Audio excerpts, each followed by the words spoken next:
Je sais pas vous, et pourtant ça allait plutôt bien pendant quelques temps, mais j'ai l'impression qu'au niveau des jeux vidéo au cinéma, les adaptations de jeux vidéo au cinéma, et bah ça part un petit peu en couille. Bonjour à tous, j'espère que vous allez bien, on se retrouve aujourd'hui en ce début de week-end pour parler adaptation de jeux vidéo au cinéma, parce que oui, vous l'avez pas loupé, Minecraft est sorti cette semaine au cinéma, et oui, bah faut qu'on en parle. En tout cas, si cette actualité vous a donné envie de reprendre votre pioche et de vous replonger sur le jeu, j'ai quelque chose à vous proposer, et ça, grâce au partenaire de la vidéo, G2A. Avez-vous déjà entendu parler de G2A? Eh bien, laissez-moi vous présenter Get Your Adventure, votre destination ultime pour tout ce qui concerne le divertissement numérique. G2A est un terminal d'aventure qui offre du divertissement numérique, notamment des logiciels, des jeux vidéo, des cartes cadeaux pour Amazon, Netflix, Tinder et bien plus encore. On est absolument partout, et c'est déjà très alléchant sur le papier, et le meilleur dans tout ça, c'est qu'ici, tout est accompagné de réductions épiques. Ça, c'est bien cool. Ah oui, oui, oui, oui, oui. Et on en parlait, mais cette semaine est spéciale dans le monde du jeu vidéo parce que Minecraft débarque au cinéma.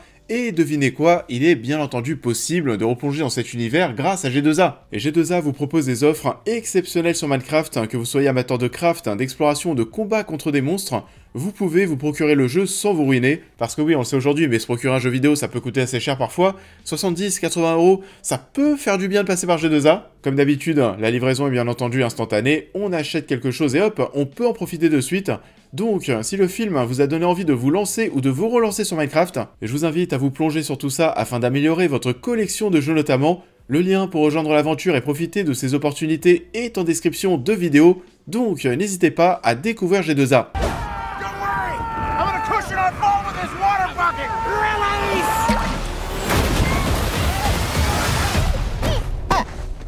Et du coup, bah c'est parti pour cette petite vidéo de débat, ce sujet, voilà, ce samedi matin, c'est un petit peu similaire, vous savez, une vidéo qui est un peu similaire à celle qu'on a faite pour The Batman il y a quelques mois, où on est revenu sur les multiples reports du film.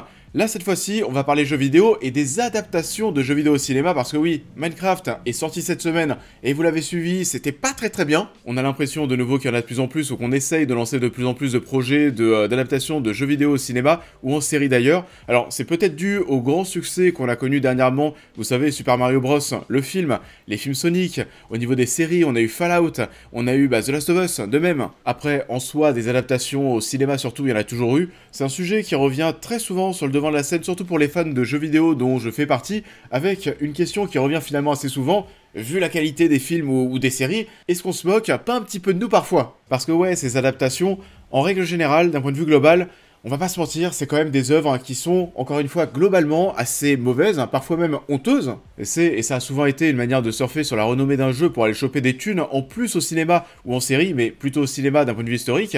Et pourtant, il y a eu des bonnes périodes, notamment ces dernières années où on s'est dit « Oula, j'ai l'impression qu'il se passe quelque chose, est-ce qu'on n'est pas un petit peu en train de prendre au sérieux ces adaptations de jeux vidéo au cinéma? Est-ce qu'on n'est pas un petit peu en train de respecter les fans ?»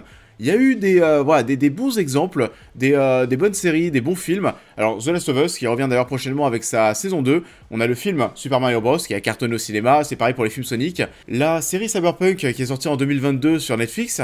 On a aussi Fallout, qui est sorti sur Prime. On a aussi Arcane, bien entendu, saison 1, saison 2, c'était bien. Et si on veut remonter un petit peu plus loin, Pokémon Détective Pikachu, où là aussi, c'était plutôt pas mal. Donc oui, des bonnes périodes, surtout une bonne période, j'ai l'impression qu'on est en train d'en traverser une, mais j'ai peur et j'ai l'impression que c'est en train de relancer une vague de mauvaises décisions et même de mauvaises intentions de la part des studios et d'Hollywood, parce que oui, il y a eu beaucoup aussi de projets en parallèle qui étaient pas terribles. Alors je vais penser notamment à Five Nights at Freddy's. Alors je crois qu'il y a des gens qui avaient plutôt bien aimé, mais alors personnellement j'ai pas du tout trouvé ça ouf. Gran Turismo c'était moyen, Uncharted c'était pareil. Uncharted d'ailleurs on attend toujours de savoir s'il y aura une suite ou non, j'ai l'impression que là aussi ça piétine, on sait pas ce que ça va donner. Et après, plus tard dans la vidéo on va revenir sur pas mal de projets qui ont été annoncés, qui étaient mais vraiment plus qu'officiels, et on sait pas du tout où on en est. On a quoi d'autre? Du coup, on a Resident Evil, Bienvenue à Raccoon City, voilà, c'était vraiment complètement naze. Mortal Kombat, c'était pas ouf. Alors la série Halo, je vais pas trop m'exprimer dessus parce que j'avais commencé, mais j'ai pas été plus loin, mais j'ai pas l'impression que ce soit si ouf que ça. Mais je crois que des gens ont aimé, et dernièrement, voilà, c'est presque ça qui fait que je tire de nouveau la sonnette d'alarme. On a Minecraft et Borderlands qui sont sortis au cinéma. Il me semble, si je dis pas de bêtises, il me semble que Borderlands, c'était mon flop 1 de l'année dernière au niveau des films. Alors Minecraft, on verra si ça sera pareil. Mais clairement, on est sur deux choses qui n'étaient pas bonnes du tout, qui respectaient pas du tout les fans. C'était absolument hideux sur tous les plans. Et pourtant, c'est des projets qui sont coûteux. Alors, on a quand même cette impression de voir voilà, ces projets qu'on prend au sérieux, parce qu'on met de l'ambition et de l'argent derrière tout ça, on attire aussi des noms assez connus, et pourtant, il y a toujours un rendu qui est absolument affreux, que ce soit en termes d'écriture, d'un point de vue visuel, etc.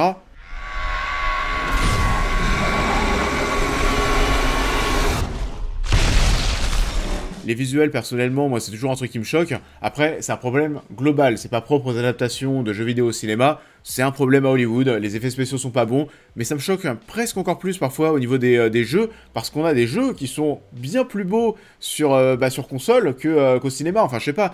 Même si c'est pas les mêmes techniques. Mais tu prends un jeu comme Uncharted, tu vois la gueule que ça encore aujourd'hui. C'est encore un des plus beaux jeux qui existent. Au cinéma, tu vois Uncharted, le film, et ses fonds verts dégueulasses. Ouais, non, ça fait mal, quoi. Ça a pas du tout la même gueule que les jeux. Et c'est parfois le même problème au niveau de la narration, au niveau de l'écriture, parce qu'on a certains jeux qui ont un scénario qui est digne d'un très très grand film. Et donc oui, on est face à des adaptations qui ne sont pas à la hauteur du matériau d'origine. Et il y a un souci, de toute façon, qu'on a déjà pointé du doigt. Il y a beaucoup de projets qui ne sont pas traités par des mecs qui aiment le matériau d'origine. Et même des mecs, encore pire, qui ne le connaissent même pas. Et alors là, maintenant, on va parler un petit peu du futur, avec une série que j'attends personnellement énormément, la série God of War. Alors vous le savez, God of War, Kratos aussi, une des licences que je préfère, un des personnages que je préfère. Et donc oui, alors si vous le savez pas, il y a une série God of War qui est en préparation, qui va arriver prochainement, normalement. Elle a été confirmée il y a encore quelques semaines. Sauf qu'il y a eu un mini bad buzz, parce qu'il y a une news quand même qui a tourné. Ronald D. Moore, qui est quand même connu dans le milieu, parce que c'est lui qui est derrière les séries télévisées Star Trek et Battlestar Galactica. Il a confirmé que 2 saisons étaient validées chez Amazon, mais il a essayé de jouer au jeu et il a arrêté assez rapidement parce qu'il a compris qu'il ne comprenait rien aux manettes modernes en disant « je ne suis pas gamer ». Donc, personnellement, moi je sais pas vous, mais ça pose toujours un souci parce que je trouve que voilà, si t'as pas fait le jeu, tu ressens pas, tu peux pas ressentir et peut-être pas retranscrire les émotions que tu as ressenties manette en main. Pour moi, ça peut sembler quand même problématique, même si la messe n'est pas dite, on sait pas, peut-être que ça sera très très bien. Mais perso, ça me met pas forcément en confiance, surtout quand on voit que The Witcher de l'autre côté, vous savez, chez Netflix, alors The Witcher, on parle pas forcément d'une adaptation de jeu vidéo parce qu'à la base, c'est des livres, mais The Witcher, on a aussi pris des libertés, on s'est beaucoup écarté du matériau d'origine, et ça n'a pas plu aux fans, et j'ai pas envie qu'il arrive la même chose pour God of War, parce que là, pour le coup, je fais partie des fans. Pour le coup, la série The Last of Us s'en tire plutôt bien, parce que c'est Neil Druckmann qui bosse dessus, lui qui dirige aussi les productions Naughty Dogs sur les jeux The Last of Us, donc à ce niveau-là, l'auteur est toujours derrière la série. Il n'y a pas de souci, et ça se sent de toute façon que c'est très respecté, et que ça colle plutôt bien en tout cas avec le jeu, et j'ai assez hâte d'ailleurs de voir la saison 2, et on en parlera bien entendu sur la chaîne.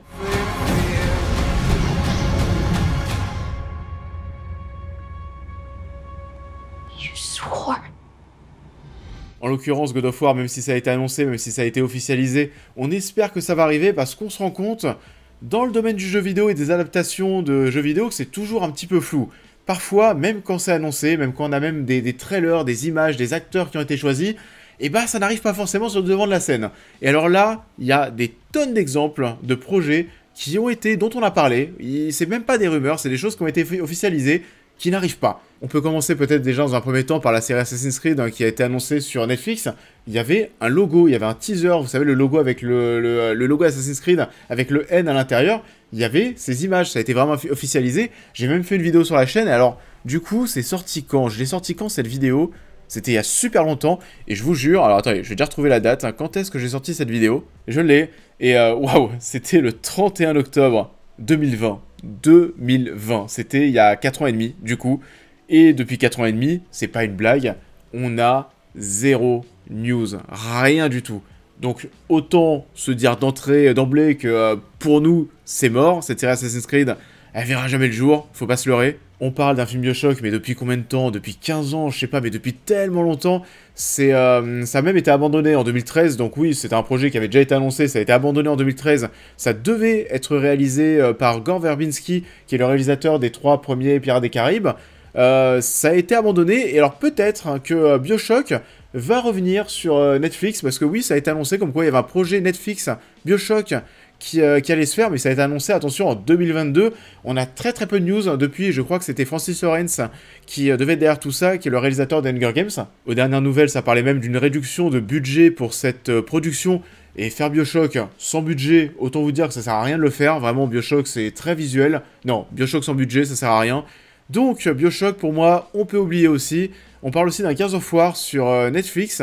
Alors 2022, Netflix s'est visiblement positionné dessus. Du coup, on a Dave Bautista qui avait vraiment envie de jouer le rôle phare, de jouer le rôle de Marcus Phoenix dans cette adaptation. Il a même visiblement refusé un rôle dans Fast and Furious pour ça. Sauf que le problème, c'est que ça, c'est toujours pas lancé. Et pourtant, Netflix s'est positionné dessus en 2022. On dirait qu'on est de nouveau sur un projet mort. Au niveau des séries animées, pour le coup, ils ont l'air d'avancer un petit peu plus. On a eu la série Devil May Cry qui est sortie sur Netflix. Donc voilà, cette série animée. Il y a eu pareil pour Splinter Cell, Deathwatch. Alors ça, pour le coup, c'est pas sorti encore, mais il y a eu un trailer d'annonce officielle en 2024, il y a 6 mois.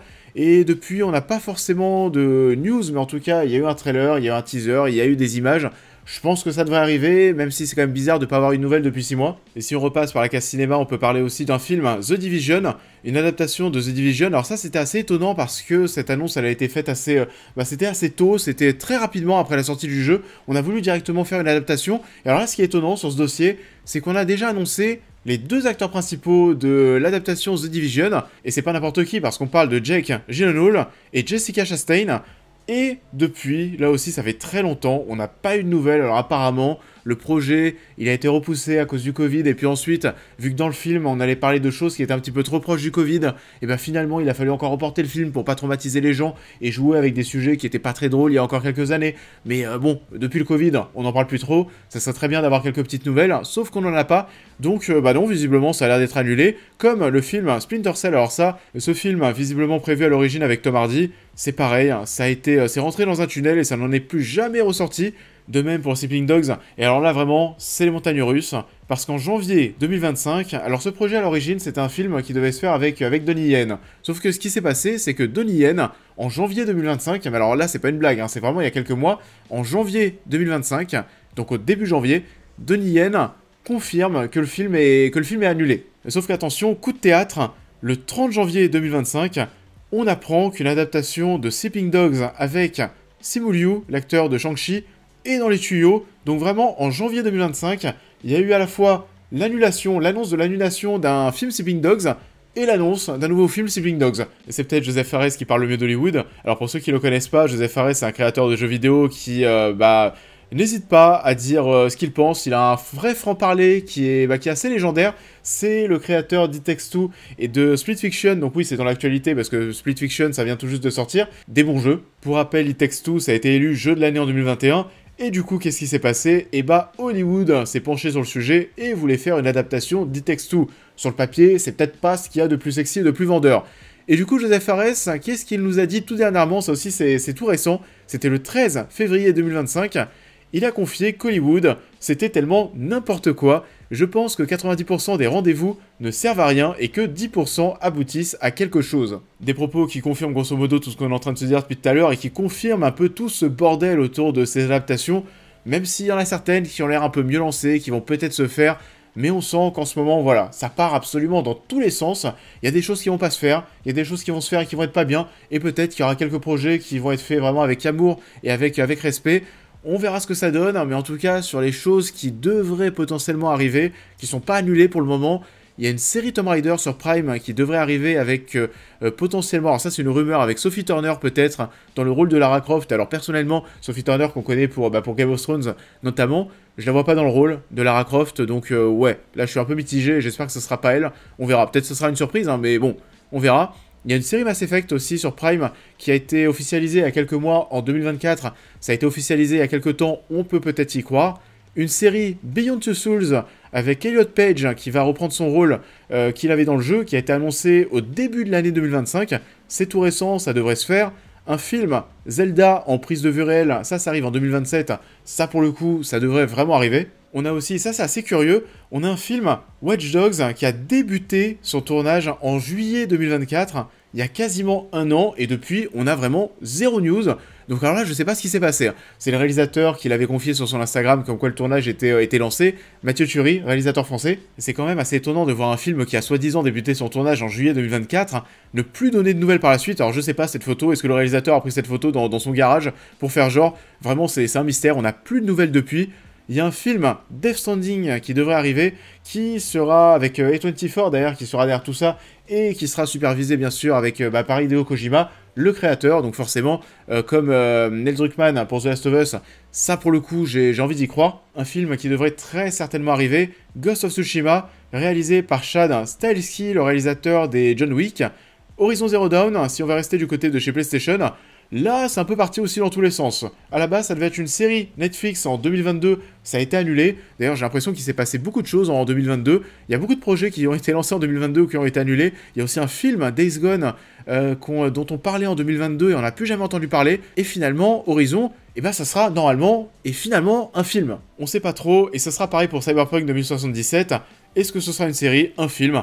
On ne sait plus où donner de la tête, et donc oui, bah comme je vous le disais, tout ça fait que c'est flou, fait que c'est le bordel, fait qu'à mon sens, ça repart un petit peu en couille, et je pense en effet que les gros succès qu'il y a eu au cinéma dernièrement, je pense que ça va lancer pas mal de projets comme ça qui ne verront finalement peut-être jamais le jour, ou alors qui vont arriver et qui seront très mauvais, comme Minecraft et comme Borderlands. Il y a Until Dawn qui arrive au cinéma dans quelques semaines, on verra ce que ça donne, et ça nous permettra de faire un lien avec cette vidéo.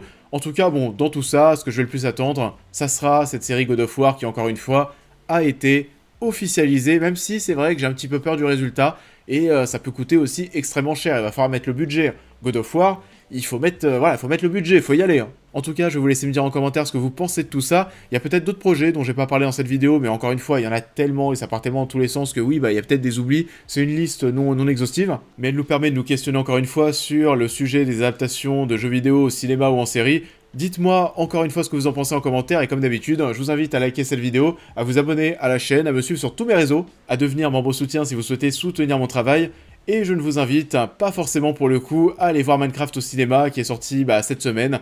C'était pas terrible, c'était pas bien, et ça fait partie des pires adaptations de jeux vidéo au cinéma qu'on a eu ces dernières années. On a l'air d'être assez unanime au niveau des retours, c'était pas bien, et on verra ce que va donner Until Dawn qui va sortir dans quelques semaines, mais en attendant, je vous souhaite à tous de passer un excellent week-end et je vous dis à très vite.